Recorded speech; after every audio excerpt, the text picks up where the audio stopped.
Liberty Industrial was engaged by Chevron Australia for the Thevenard Island onshore decommissioning and remediation project. Located 22 kilometres off the coast of Onslow, Western Australia, the scope of work included decommissioning, demolition, waste management, remediation and rehabilitation of Chevron's facilities. The project faced significant challenges, including accommodation and transport limitations, volatile weather and cyclones, and strict COVID-19 quarantine restrictions.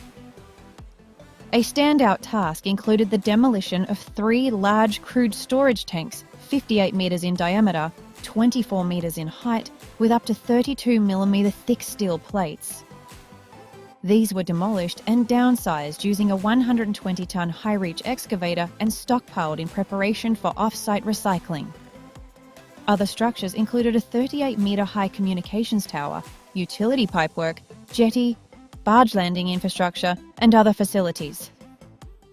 Recycling involved the coordination of 58 barge movements from the island, with over 6,000 tonnes of steel and an impressive 97% recycling rate.